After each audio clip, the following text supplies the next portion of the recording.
Samara related that the Messenger of Allah said, "Indeed, for every prophet there is a basin. They will vie with one another to see who will have the most people coming to his basin. And I do indeed hope that I will have more people coming to do drink from my houd than from the houd of any of one of them." Then said, "This hadith is gharib. It is related in a mursal narration from Al-Hasan, a narration that is more authentic.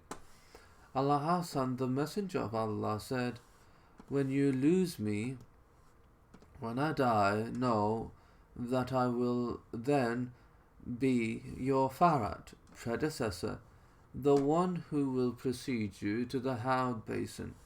For every prophet there is a Houd, with each one standing at his basin, having a rod in his hand, calling all those he knows from his nation.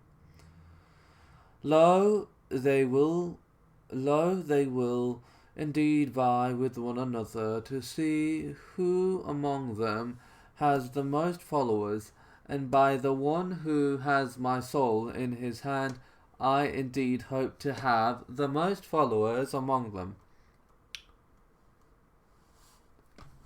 This narration is mursal from Al-Hasan, and the grading of the narration is Hasan, though Yahya has ruled that it is authentic.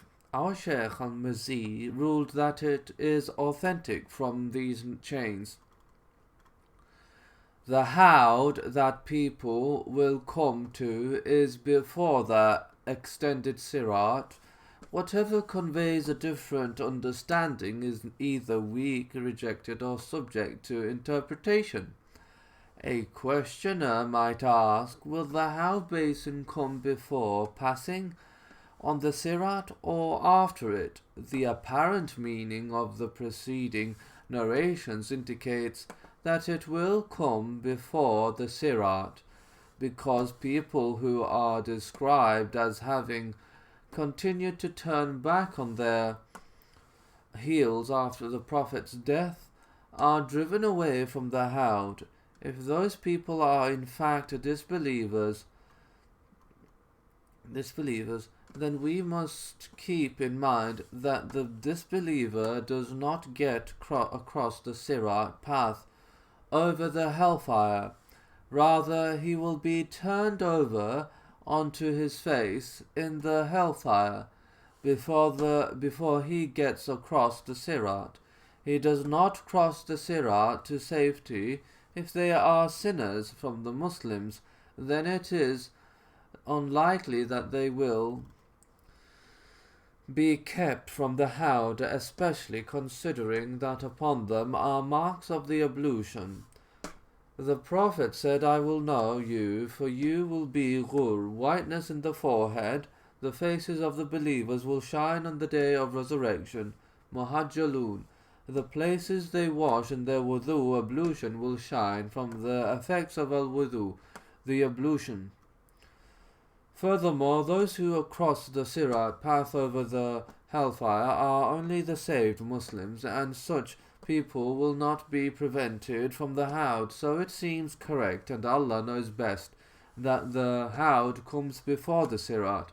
But let us discuss a hadith related by Imam Ahmad. In it, Anas said, I asked the Messenger of Allah to intercede for me on the day of resurrection. He said, I will do so. Anas said, where will I find you on the day of resurrection, O Prophet of Allah? He said, when you first seek me out at the Sirat. Anas said, and if I do not meet you there? He said, then seek me out at the Mizan. Anas said, and if I do not find you there? The Prophet said, then I am at the Houd basin on the day of resurrection. I will not miss out on these three places. And Ibn related it from Harb ibn Maymun.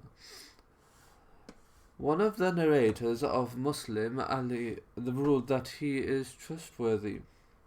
This hadith is Hasan Gharib, and we know it only through this chain.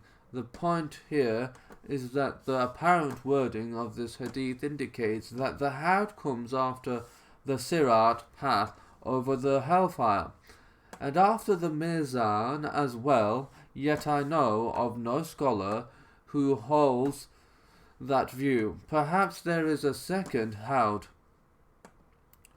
from which no one will be driven away, one that is for the believers after the Sirat, and Allah knows best. If the correct view is that